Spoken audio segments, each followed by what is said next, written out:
Саламатсыздар ма көрермендер? Міне бүгін мен біздің қазақтың тақиясын жасауды көрсетемін. Ол қалай жасалынады? Міне биіктігі 8 сантиметр аламыз, ұзындығы 58. Соны осылай жабыстырамыз. Мына артта тігісі ровный жату үшін полоска алып, астынан бүйтіп клейлейміз.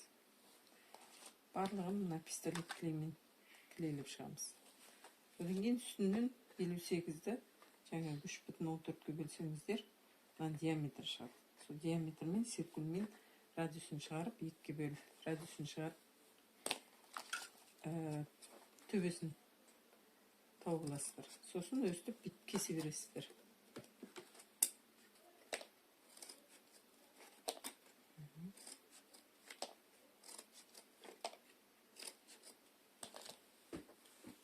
Енді мынаған келтіру үшін бәрін майыстыру керек. Ол үшін, чтобы ровно майысу үшін, біз мынаның шетін, ровно майысу үшін шетін пышақпен мына карандаштың іш жағымен бүйтіп сызып шығамыз. Ұшын қатты батырмай, жай ғана сәл-сәл.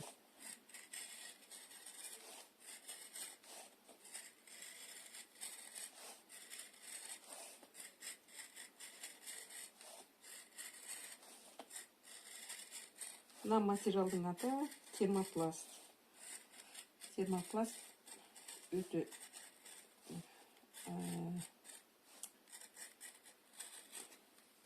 картон сияқты материал картонның орнына қолдануға болады. Өте жақсы. Осы картонның орнына пайдаланған. Жер кесілмей қатты. Болды. Бітті. Енді осыны осыған бетіп жабыстырамыз. Міне тура келді. Енді мынаның іш жағына клей жағыламыз.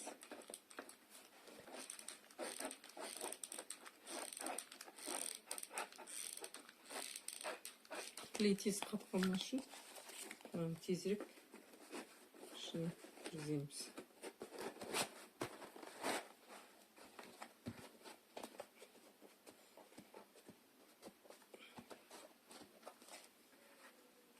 Көрдіңіз, тура болып шықты. Міне тақиямыз дайын. Ровно түзу. Артқысы материалмен еткен кезде гладкий болып әдемі болып жату үшін осылай айтқандай міне жерге заплатка қойып бүйтіп жабыстырған дұрыс. Болды. Енді осыны матамызға дублерін жабыстырып аламыз. Міне бүйтіп сызып алдық. Кругты сыртынан, енді оған 1 сантиметр сыртынан қосып.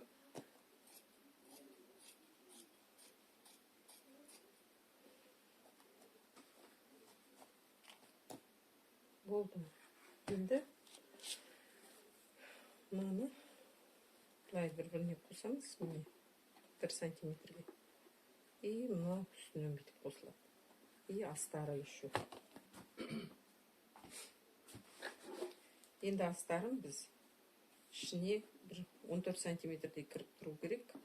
Сол 14 сантиметр аламыз. Ортасында круг кесіп аламыз да, сол кругқа тігіледі. 14 сантиметр сонда былай тұрады. Көріңіз, ішінде. Енді 14 сантиметр өлшеп алып,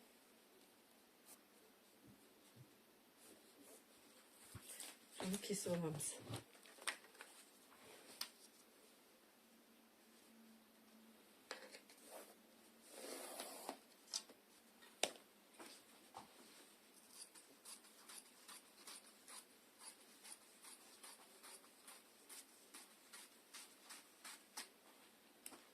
Болды.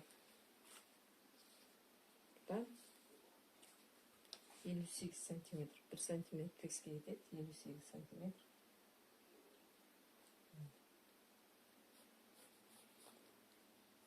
Значит, 58'де 5 сантиметр болады.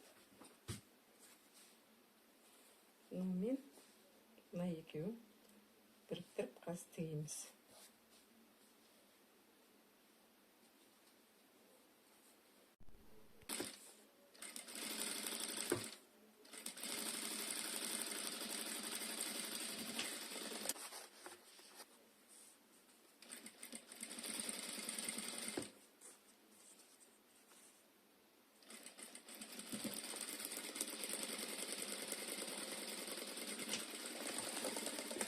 Курсқа байланысты. Курс былай.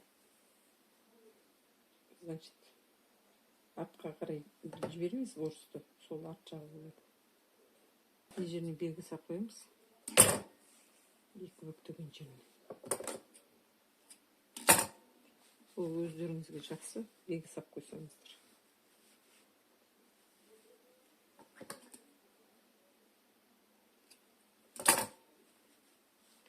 Біліп тұрасыздар да, уже қай жерге келдіңіз. Арқасын алдым.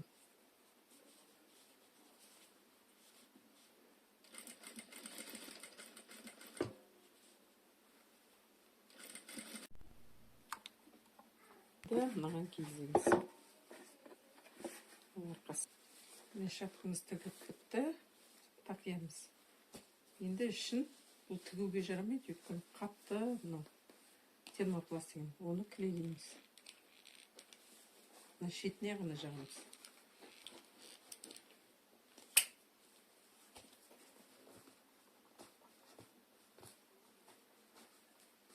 Болды. Астарын тікпес бұрын біз айналасын көмкіреміз тесмалармен. Мынаның только барқытын жабыстырамыз. Барқытын бүйтіп жабыстырып шығамыз. Барқыты жабысады. Болды. Бәрін тексеріп шығыңыздар. Мынаған тігуге болмайды. Тігуге болады, бірақ өте жесткий. Қатты материалда мынау термопласт деген. Сондықтан осылай клеймен, гелевый клеймен жабыстырып шығамыз. Болды. Міне іші осылай болды. Мынаны бүйтіп жинаймыз қазір. И вот так.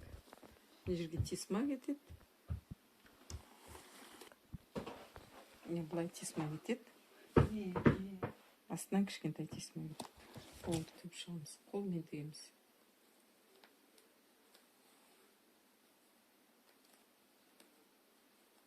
Бірінші тігісті 2-3 рет тігіп салу керек, әйтпесе шығып кетеді. Мынандай осындай болады. Сосын осының ортасына үкі қыстырылады. Осыны тақияның төбесіне тігеді. Тігілген кезде аржағын пісіп, тігілген кезде осылай болып тұрады.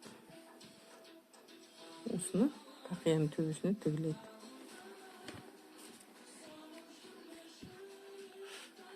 Міне, тақияға осылай тігіледі. Вот так. Все. Болды. Не тақиямыз дайын болды. Енді мына төбесіне резинкасын қойдық. Бұған үкіміздің, міне үкімізді мынандай стаканчик дейміз. Осындай артистердің хитростары бар. Бұл осы стаканчиктің ішіне 3 үкі, 5 үкі адамдар өздері біледі, қанша кигізем десе.